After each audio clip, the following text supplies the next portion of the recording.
Michel, c'est à vous. On va parler santé et répondre aux questions de nos téléspectateurs. Augustin de Nérac, ma femme est agent immobilier. Elle travaille plus de 70 heures par semaine.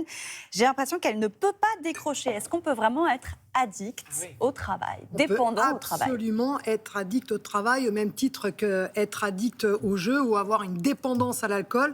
Et les risques encourus sont sérieux. Il y a une irritabilité, troubles du sommeil, dépression, maladie cardiovasculaire en lien avec le stress chronique. Donc il faut prendre ces troubles au sérieux.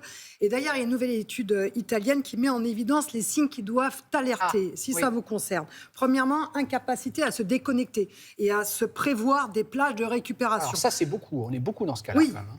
Deuxièmement, humeur négative tout au long de la journée, indépendamment de la charge de travail. C'est-à-dire que vous êtes de mauvaise humeur, même si vous avez moins de travail. Et troisièmement, alors ça c'est intéressant, un aplatissement émotionnel. Ça veut dire quoi?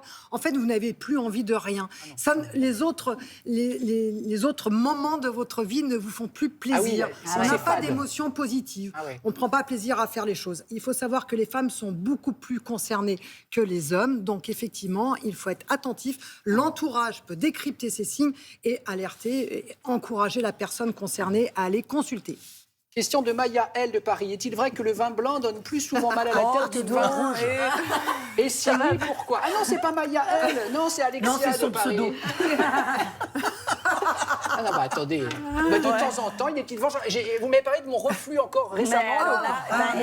Mais vous allez pas tarder à reprendre. La prochaine balle est pour vous. Voilà, donc c'est pour ça que j'ai anticipé. Et reflux et vin blanc, ça marche pas bien non plus. Alors, c'est vrai, les maux de tête sont plus fréquents avec le vin blanc qu'avec le vin rouge. Explication, on retrouve dans les vins, que ce soit dans les vins blancs que dans les vins rouges, on retrouve des sulfites, ce sont des composés chimiques dérivés du soufre, et ces composés chimiques permettent de limiter l'oxydation, de limiter la dégradation du vin. Mais il y en a 30% de plus dans le vin blanc et dans le champagne que dans le vin rouge, parce que dans le vin rouge, il y a certains composés naturels qui permettent de stabiliser le vin. Ces sulfites sont donc mal tolérés pour certains d'entre nous, ce qui provoque des maux de tête, et c'est dose dépendant. Plus on boit, plus on a mal à la tête. Alors, il y a des vins sans sulfite. Alors, il y a des vins sans sulfite, les vins bio, les vins naturels. On en retrouve aussi dans la bière et dans le cidre, des sulfites, mais on en retrouve beaucoup moins dans les alcools forts, comme dans le gin, comme dans le rhum ou la vodka. Ce qui ne veut pas dire, évidemment, vous êtes d'accord avec moi, que ces autres vins et ces alcools forts sont intéressants pour la santé. On l'a dit suffisamment sur ce plateau,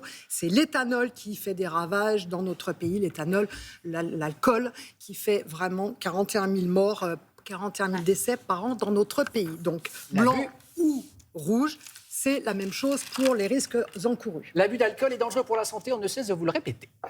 Stéphanie de Fougères, impossible de m'endormir après mes séances de fitness qui se terminent à 22h. Je pensais que le sport m'aiderait à dormir, c'est tout l'inverse. 22h, c'est hyper tard. Oui, mais parce qu'il y a des cours qui commencent à 20h, qui terminent à 22h. Effectivement, c'est une mauvaise idée, en fait, si vous avez des difficultés à vous endormir. Pourquoi? Parce que quand on fait du sport, on stimule la sécrétion de certaines hormones qui sont impliquées dans la vigilance, dont l'adrénaline. Non, adrénaline. Endorphine, ça aurait été le contraire, plutôt. Endorphine, ça nous aurait permis de nous endormir. Adrénaline. Et puis, vous savez, quand vous faites du sport, votre température corporelle, elle monte à combien? Ah, mais moi, ça grimpe. Elle monte. 40 degrés, on peut atteindre les 39, 40 degrés. Attention, il y a qui monte aussi. Alors que normalement, pour s'endormir, il faudrait perdre 1 degré. Entre 0,5 et 1 degré. Donc, non, c'est pas ça. Donc, il faut s'organiser pour faire du sport. Non. Et même si vous prenez une douche froide, on dit, oui, c'est pas grave. Mais non, parce que quand vous avez fini votre séance, la chaudière, elle continue à être en sur-régime pour réparer les muscles. Votre chaudière est donc en voilà, moi, elle est grave en sur-régime. Et je prends des douches froides et tout, mais non, mais en plus je fais du sport le soir, c'est pas bien. Pardon. Mais si vous dormez bien, c'est pas un problème. Je dors comme un bébé. Alors là, sans souci.